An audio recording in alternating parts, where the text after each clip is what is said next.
नमस्कार दोस्तों, आज की कहानी एक भावनात्मक कहानी है। दरवाजे की घंटी बजी। प्रातःकाल के दैनिक कार्यों में व्यस्त सौम्या ने अपने बेतरतीबी से बिखरे बालों को रबर बैंड से बांधा और दरवाजा खोल दिया। एक अत्यंत साधारण कुर्ता पैजामा पहने हुए ग्रामीण सा व्यक्ति दरवाजे पे खड़ा था। सौम्या ने प्रश्नसूचक निगाहों से उसकी तरफ देखा। उस अजनबी ने कहा, तुम मतलब आप सौम्या है ना? हाँ तो, लेकिन क्या चाहिए? देखिए ये टाइम बहुत बिजी वाला है, हम चंदा वगैरह नहीं देते, जल्दी बताइए। मैं कीरतपुर से आया हूँ। सौम्या एकदम स्तब्ध रह गई। बुद्ध बनी कई क्षण उस अजनबी को देखती रह गई। फिर कुछ कदम पीछे हटके आंगतुक के लिए सोफे की तरफ इशारा किया। वो लगातार आंगतुक की तरफ आश्चर्य से देख रही थी, फिर अपने पति को बुलाने भीतर चली गई। कीरतपुर वो गांव था जहां सौम्या ने जन्म लिया था। बस उसने नाम भर सुना था इस गांव का, और इस गांव का कभी वो गई नहीं। कारण ये था कि उसके नाना जी 2 साल की ही उम्र में उसे कीरतपुर से अपने साथ ननिहाल ले आए थे, और सौम्या ने बड़े होते अपने गांव और अपने पिता के संबंध में जो कुछ सुना था, उसके बाद उसके मन में अपने गांव के प्रति एक दहशत सी, एक नफरत सी और एक तृष्णा सी उत्पन्न हो गई थी। उसने तो अपने पिता की कभी शक्ल भी नहीं देखी थी। उसकी कल्पनाओं में उसका पिता एक क्रूर हत्यारा था। पिता के रूप में एक दानव की काल्पनिक शक्ल बचपन से ही उसके मस्तिष्क में स्थापित कर दी गई थी। तुम्हारी अबला और ममतामयी माँ का हत्यारा है वो शराब पीता है, उसके अनेक औरतों से रिश्ते हैं। वो तुम्हारी माँ से नफरत करता था और तुमसे भी। अगर तुम्हें हम बचा के नहीं लाते, क्या पता वो तुम्हें भी मार डालता। सौम्या ने तो अपने गांव का नाम भी आज बरसों के बाद सुना था, किंतु ना जाने क्यों अचानक से अपने पैतृक गांव का नाम सुनकर उसके हृदय की धड़कन बढ़ गई। उत्सुकता और जिज्ञासा ने वैचारिक द्वंद उत्पन्न कर दिया। कैसे निर्मोही होंगे उसके जन्मदाता? क्या उन्हें अपनी प्रथम संतान की कभी याद भी नहीं आई होगी? क्या वो वास्तव में मेरी तरह मुझसे भी नफरत करते होंगे, मेरी माँ से भी नफरत करते होंगे? नाना तो कहते थे कि तू वहां होती तो वो नीच आदमी तुम्हें भी मार देता।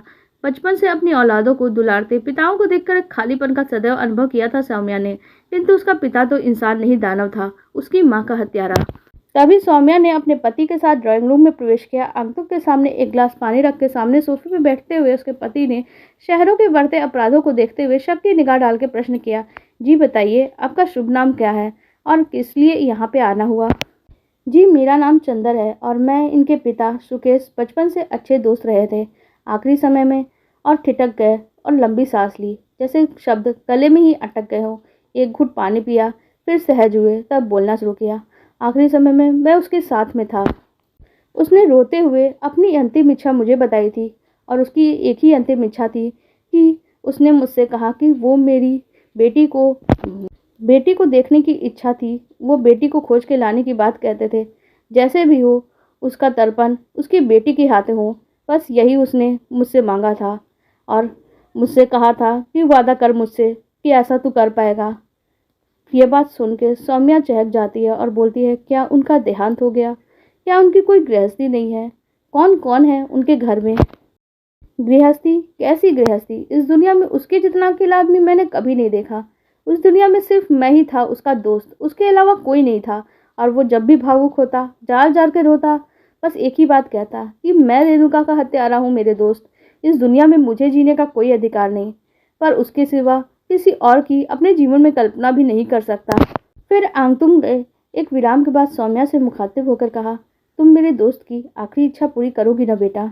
हमारे यहाँ बेटी के घर का कुछ भी खाने की परंपरा नहीं है। मेरी ट्रेन है, मुझे तो जाना होगा। और वो उठकर चले गए। सौम्या गांव पहुंची। वहां एक लखोरी ईंटों का बना हुआ पुराना घर था। एक छोटे से आंगन के 3 तरफ के बने हुए कमरे थे। एक कोने में खुली रसोई में लकड़ी का चूल्हा आज भी अधजली लकड़ियों और राख से भरा हुआ था। आंगन की दीवारें धुएं की चिकट से काली हो गई थी। कमरों में ताले लगे थे।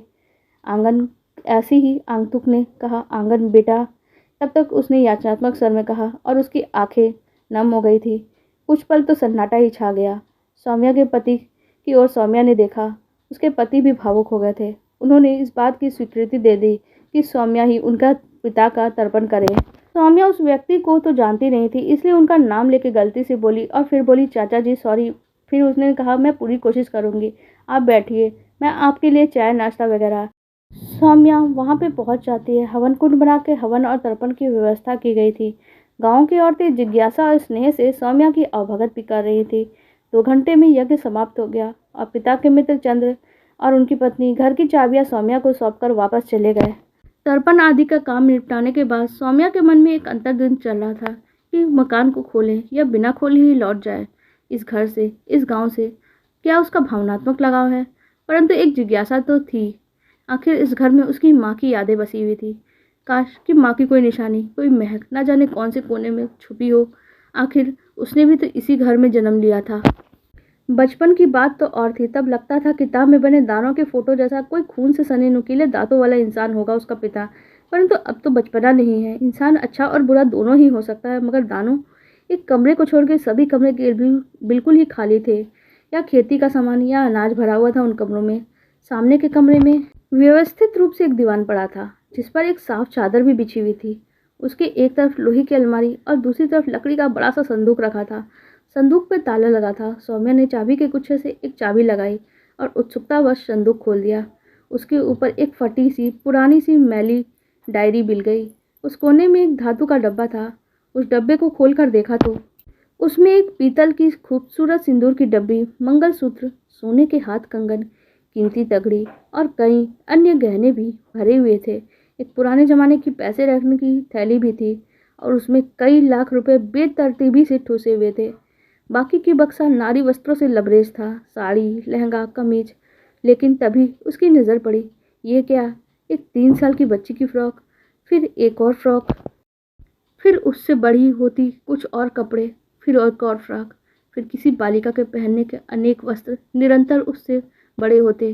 भिन्न भिन्न आकार, उम्र के कपड़े, सलवार कुर्ते, खूबसूरत दुपट्टा। आखिर ये सब क्या रहस्य है?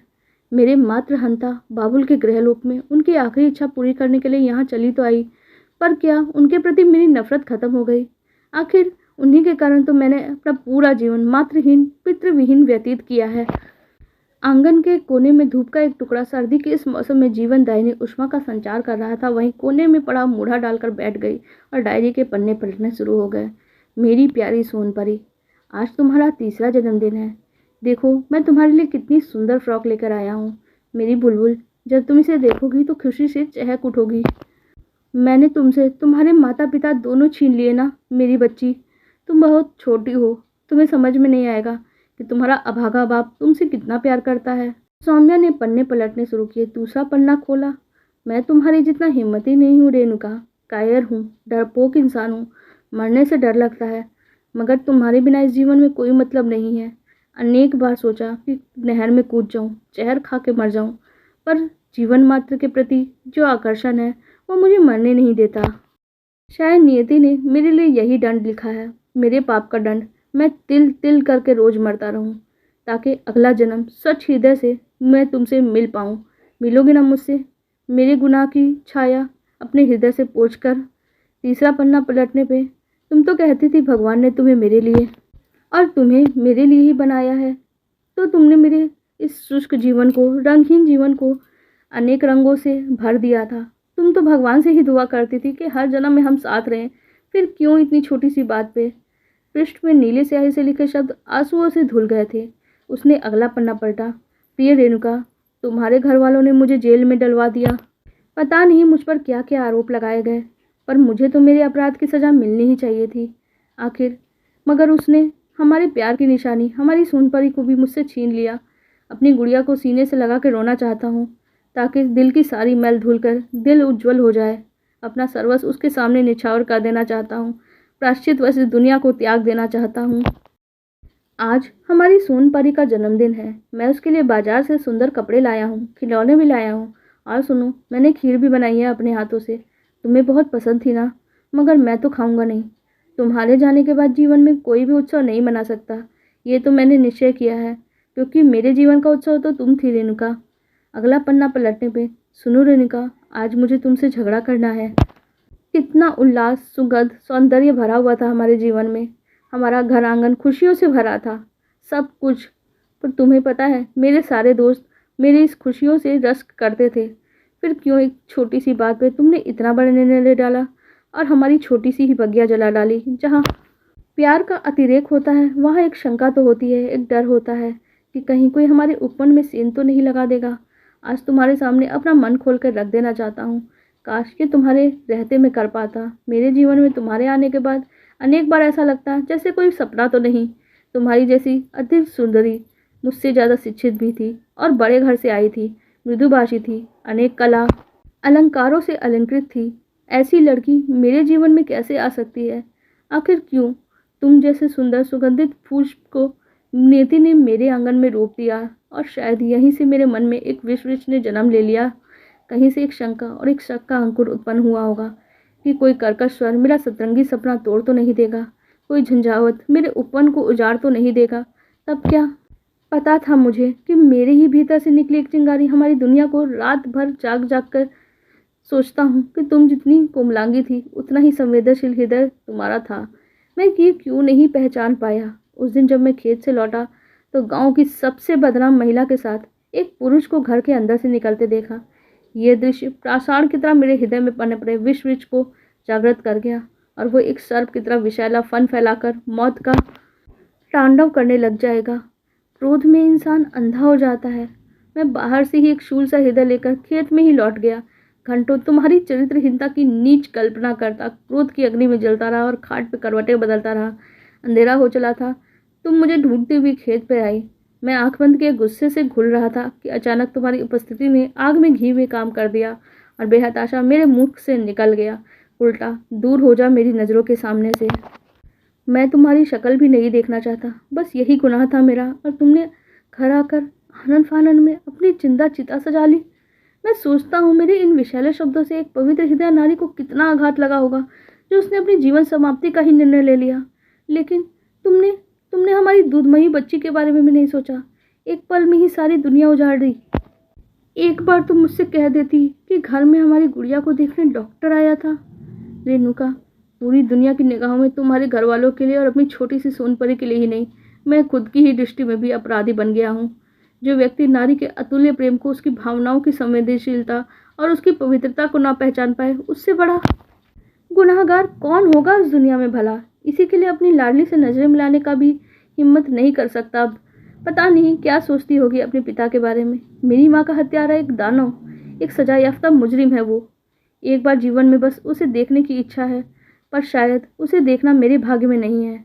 उसकी आंखों में अपने प्रति घृणा देखने से पहले ही इस दुनिया से आंखें मूंद लेना चाहता हूँ। सौम्या ने अगला पन्ना पलटा। मेरी प्यारी सोनपरी, मुझे तो तुम्हारा नाम भी नहीं पता। ये तुम्हारा अभागा बाग तुम्हारी दुनिया उजाड़ने का अपराधी है। मैं तो तुम्हें आशीर्वाद देना चाहता हूँ, पर उसे देने से भी डरता हूँ कहीं मेरे दुर्भाग्य की काली परछाई तुम्हारे जीवन के उजालों के लिए अभिशाप न बन जाए। हो सके तो अपने इस अभागे पिता को क्षमा कर देना। बस एक ही प्रार्थना है मेरी सोनपरी, कि इस घर की संपत्ति और जमीन को ठुकराना मत। उस पर तुम्हारे सिवा किसी का अधिकार नहीं है, अन्यथा कभी भी मेरी आत्मा को मुक्ति नहीं मिलेगी। सौम्या ने खुली डायरी से अपना चेहरा ढक लिया और फूट फूट कर रोने लगी। फिर उठकर बिस्तर पर लेटकर जिस पर उसके पिता सोते थे, उसे ऐसा लग रहा था जैसे आज उसके पिता के गोद से विमुक्त रही जिंदगी तृप्त हो उठी है। उसके पिता उसे दुलार कर रहे हैं।